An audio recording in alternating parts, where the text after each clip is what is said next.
Job chapter 10. My soul loathes my life. I will give free course to my complaint. I will speak in the bitterness of my soul. I will say to God, do not condemn me. Show me why you contend with me. Does it seem good to you that you should oppress, that you should despise the work of your hands and smile on the counsel of the wicked? Do you have eyes of flesh, or do you see as man sees? Are your days like the days of a mortal man? Are your years like the days of a mighty man? That you should seek for my iniquity and search out my sin, although you know that I am not wicked, and there is no one who can deliver from your hand? Your hands have made me and fashioned me an intricate unity, yet you would destroy me. Remember, I pray, that you have made me like clay, and will you turn me into dust again? Did you not pour me out like milk, and curdle me like cheese, clothe me with skin and flesh, and knit me together with bones and sinews? You have granted me life and favor, and your care has preserved my spirit. And these things you have hidden in your heart. I know that this was with you. If I sin, then you mark me, and will not acquit me of my iniquity. If I am wicked, woe to me. Even if I am righteous, I cannot lift up my head. I am full of disgrace. See my misery. If my head is exalted, you hurt me like a fierce lion, and again you show yourself awesome against me. You renew your witnesses against me and increase your indignation toward me. Changes and war are ever with me. Why then have you brought me out of the womb? Oh, that I had perished, and no eye had seen me. I would have been as though I had not been. I would have been carried from the womb to the grave. Are not my days few? Cease.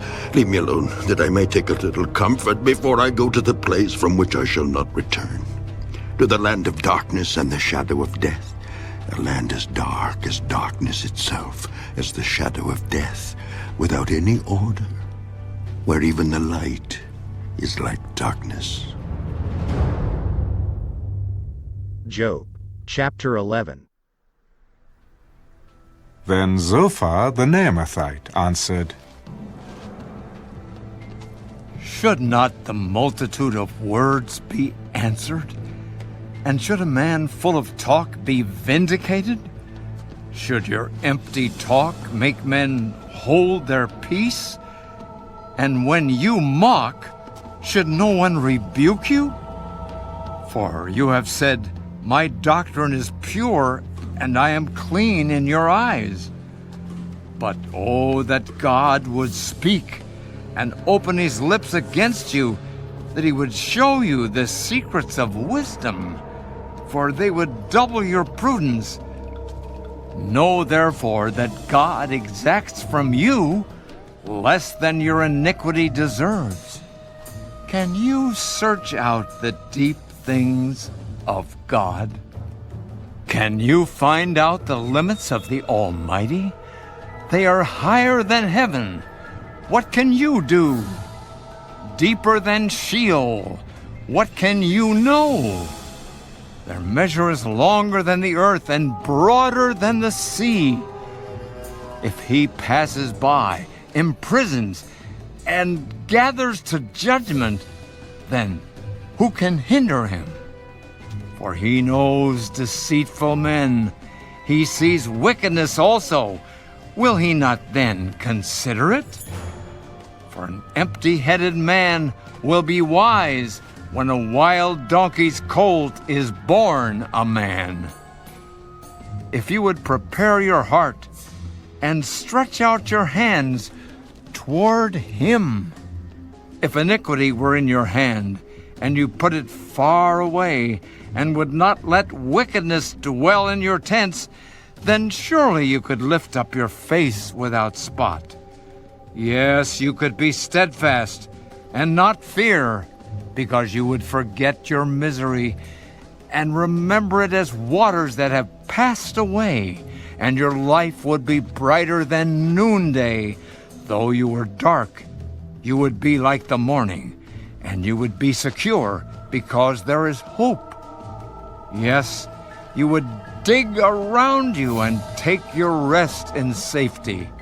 You would also lie down, and no one would make you afraid. Yes, many would court your favor, but the eyes of the wicked will fail, and they shall not escape.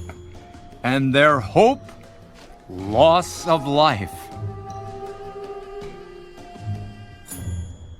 Job, chapter 12. Then Job answered, No doubt you are the people, and wisdom will die with you. But I have understanding as well as you. I am not inferior to you. Indeed, who does not know such things as these? I am one mocked by his friends, who called on God, and he answered him, the just and blameless, who is ridiculed. A lamp is despised in the thought of one who is at ease. It is made ready for those whose feet slip. The tents of robbers prosper, and those who provoke God are secure in what God provides by his hand.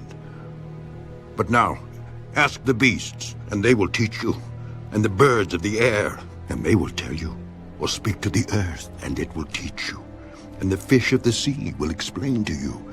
Who among all these does not know that the hand of the Lord has done this, in whose hand is the life of every living thing and the breath of all mankind? Does not the ear test words and the mouth taste its food? Wisdom is with aged men, and with length of days, understanding. With him are wisdom and strength. He has counsel and understanding. If he breaks a thing down, it cannot be rebuilt. If he imprisons a man, there can be no release. If he withholds the waters, they dry up. If he sends them out, they overwhelm the earth. With him are strength and prudence. The deceived and the deceiver are his. He leads counselors away plundered and makes fools of the judges. He loosens the bonds of kings and binds their waist with a belt. He leads princes away plundered and overthrows the mighty. He deprives the trusted ones of speech and takes away the discernment of the elders. He pours contempt on princes and disarms the mighty. He uncovers deep things out of darkness and brings the shadow of death to light. He makes nations great and destroys them.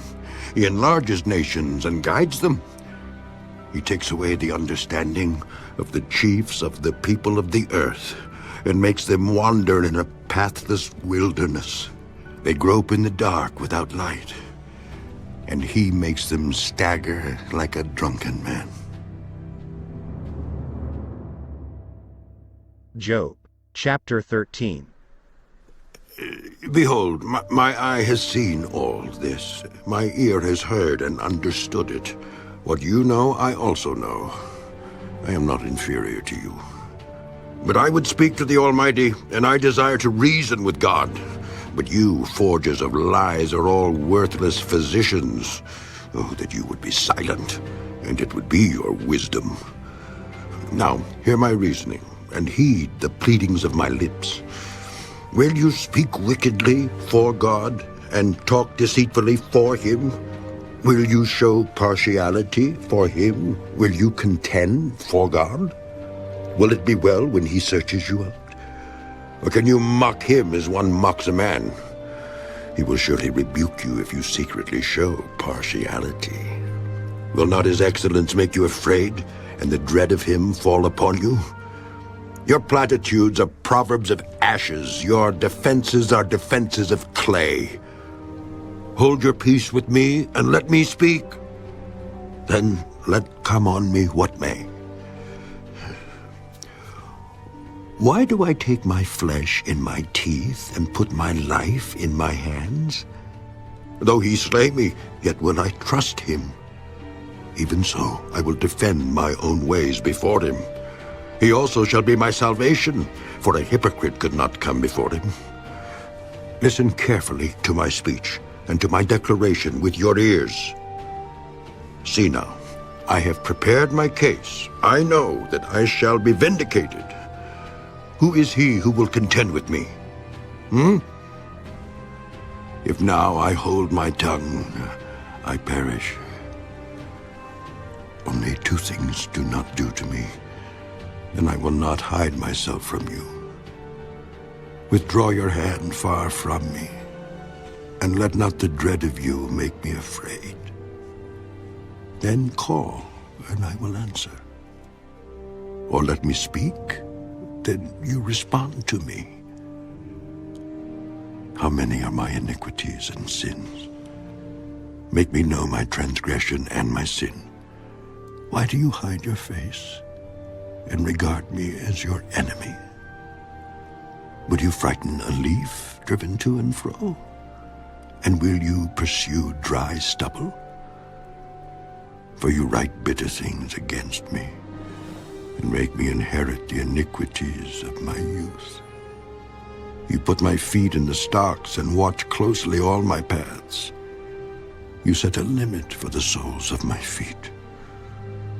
Man decays like a rotten thing, like a garment that is moth-eaten.